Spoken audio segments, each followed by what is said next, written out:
60 नंतर लगेच सुरू करा. या 18 आरोग्यदायी सवयी. 60 नंतर निरोगी आणि सन्मानजनक आयुष्याचे 18 रहस्य. नंबर 1. कमी खा, पण चांगलं खा. वय वाढत जातं तसं शरीराला लागणाऱ्या कॅलरींची गरज कमी होते, पण पोषणाची गरज वाढते.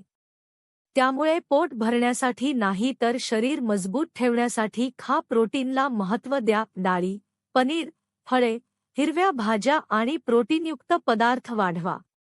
सफेद विष म्हणजे साखर, मैदा आणि मीठ यांचा वापर कमीत कमी करा, कारण हे अनेक आजारांचे मूळ आहेत. नंबर 2. हारा हाची बू 70% नियम. ही एक जपानी पद्धत आहे. आपण अनेकदा पोट भरून खातो, जे 60 नंतर विषासारखं ठरू शकतं. नेहमी आपल्या भुकेपेक्षा 30% कमी खा. जेव्हा वाटतं अजून 2 पोळ्यांची जागा आहे, तेव्हाच थांबा. म्हणजे 4 पोळ्यांची भूक असेल तर फक्त 2च खा. ही सवय तुम्हाला कधीही जडपणा किंवा आळस जाणवू देणार नाही. नंबर 3. सकाळी कोमट पाणी अमृतासारखं आहे. सकाळी उपाशीपोटी हळूहळू कोमट पाणी पिणे शरीराला आतून स्वच्छ करते, पचन सुधारते, बद्धकोष्ठता कमी करते आणि दिवसाची सुरुवात हलकी-फुलकी बनवते. नंबर 4. चालणे ही सर्वात स्वस्त आणि प्रभावी औषध आहे. याला मेडिटेशन इन मोशन असेही म्हणतात. रोज 30 मिनिटे चालल्याने हृदय, फुफ्फुसे आणि सांधे सक्रिय राहतात. यामुळे मन शांत राहते आणि वय वाढण्याचा वेग कमी होतो. नंबर 5. लो इम्पॅक्ट व्यायाम करा. जड वजन उचलण्याऐवजी शरीराच्या लवचिकतेवर लक्ष द्या. वयाबरोबर पडण्याचा धोका वाढतो, त्यामुळे ताकदीसोबत संतुलनही महत्त्वाचे आहे. योगा, स्ट्रेचिंग किंवा एका पायावर उभं राहण्यासारखे सोपे व्यायाम तुम्हाला सुरक्षित ठेवतात. नंबर 6. मेंदूला रोज व्यायाम द्या. फक्त शरीर नाही, तर मेंदूही सक्रिय ठेवणे गरजेचे आहे. कोडी सोडवा, सुडोकू खेळा किंवा हार्मोनियम, बासरीसारखे वाद्य शिकण्याचा प्रयत्न करा. दररोज किमान 15 मिनिटे काहीतरी नवीन वाचा. यामुळे अल्झायमर आणि विस्मरणाचा धोका कमी होतो. नंबर 7. झोपेला प्राधान्य द्या. गाढ झोप म्हणजे शरीराच्या दुरुस्तीचा काळ असतो. रात्री 10 वाजेपर्यंत झोपण्याचा प्रयत्न करा. झोपण्यापूर्वी हातपायांची मालिश करा. यामुळे रक्ताभिसरण सुधारते आणि झोप अधिक गाढ लागते. नंबर 8. एकटेपणाला स्वतःवर हावी होऊ देऊ नका. आपल्या समवयस्क लोकांसोबत बागेत बसा, गप्पा मारा, हसत खेळत वेळ घालवा. हसणे ही सर्वात मोठी औषध आहे. लाफ्टर क्लबमध्ये सामील व्हा किंवा घरी मुलांसोबत वेळ घालवा. शक्य असेल तर मातीशी नातं जोडा. गार्डनिंग करा. झाडं वाढताना पाहणं मनाला अमर्याद शांतता देतं, जी कोणत्याही औषधाने मिळत नाही. नंबर 9. नियमित तपासण्या करून घ्या. अनेक आजार सुरुवातीला संकेत देतात, पण आपण त्याकडे दुर्लक्ष करतो. वेळोवेळी बीपी, शुगर, डोळे आणि हाडांची तपासणी करून घेणे शहाणपणाचे आहे.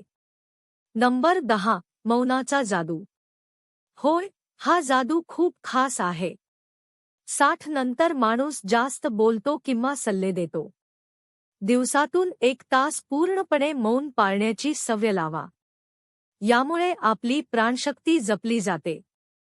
मौन राहिल्याने ब्लड प्रेशर नैसर्गिकरित्या कमी होतो आणि मेंदूला विश्रांती मिळते. मानसिक शांततेसाठी हा कोणत्याही औषधापेक्षा प्रभावी उपाय आहे. नंबर 11. सन गेजिंग, सूर्याकडे पाहणे. ही एक जुनी पद्धत आहे. सूर्योदयाच्या पहिल्या 10 मिनिटात हलक्या गुलाबी सूर्यप्रकाशाकडे फक्त 30 सेकंद पहा. यामुळे शरीरातील पिनियल ग्रंथीला संकेत मिळतो, ज्यामुळे रात्री चांगली झोप लागते आणि डोळ्यांच्या स्नायूंना आराम मिळतो. हे चष्मा कमी करण्यासही मदत करू शकते, म्हणजेच दृष्टी सुधारते. तसेच व्हिटॅमिन डी आणि मूड संतुलनातही मदत होते. नंबर 12. मातीच्या भांड्यांचा वापर पुन्हा सुरू करा. 60 नंतर अल्युमिनियम आणि प्लास्टिकच्या भांड्यांचा वापर कमी करा.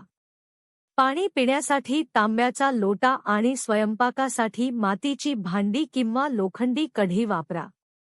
मातीची भांडी अन्नाचा संतुलित ठेवतात, ज्यामुळे ॲसिडिटी आणि बद्धकोष्ठता कमी होण्यास मदत होते. नंबर 13. रक्ताभिसरणाकडे लक्ष द्या. हात एकमेकांवर घासून ते डोळ्यांवर ठेवा. तसेच पायांचे तळवेही एकमेकांवर घासा.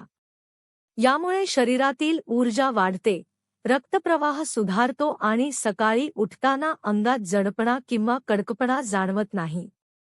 नंबर 14. आपल्या खोलीचे आणि वातावरणाचे रूप बदला. अनेक वृद्ध लोक एकाच खोलीतच राहतात. आपल्या खोलीची मांडणी बदला. भिंतींवर हलके आणि आनंदी रंग जसे पिवळा किंवा निळा लावा. खिडक्या उघड्या ठेवा, जेणेकरून ताजी हवा येत राहील. घरात तुळस, पुदिना किंवा लेमन ग्रास सारखी लहान रोपे लावा. यांचा सुगंध तुमचा मूड नैसर्गिकरित्या चांगला ठेवतो. नंबर 15. पश्चात्तापाचे ओझे सोडा. जुन्या चुका आणि दुःखांना धरून ठेवणे मानसिक थकवा वाढवते. जे गेले ते स्वीकारा आणि पुढे चला. हाच खरा मानसिक स्वातंत्र्याचा मार्ग आहे. Number 16. Non dominant hand challenge. उलट्या हाताचा वापर. 60 नंतर मेंदूच्या नसांची कार्यक्षमता कमी होऊ लागते. त्याला पुन्हा सक्रिय करण्याचा हा एक सोपा मार्ग आहे. उलट्या हाताचा वापर करा. जर तुम्ही नेहमी उजव्या हाताने काम करत असाल, तर दिवसातून किमान 10 मिनिटे डाव्या, उलट्या हाताने छोटे छोटे काम करा. जसे केस विंचरणे, दात घासणे किंवा चमच्याने जेवणे. यामुळे मेंदूचा निष्क्रिय भाग सक्रिय होतो. स्मरणशक्ती आणि शरीराचा समतोल सुधारतो. Number 18. Water shock immunity booster. अंघोळीच्या शेवटी फक्त शेवटच्या 30 सेकंदांसाठी अगदी थंड पाणी शरीरावर टाका. यामुळे अचानक बसणारा थंड झटका शरीराच्या रोगप्रतिकारक शक्तीला जागृत करतो. रक्तप्रवाह आतल्या अवयवांकडे वाढतो आणि शरीरातील ब्राउन फॅट सक्रिय होते, ज्यामुळे वृद्धापकाळातील आळस कमी होतो. व्हिडिओ शेवटपर्यंत पाहिल्याबद्दल धन्यवाद.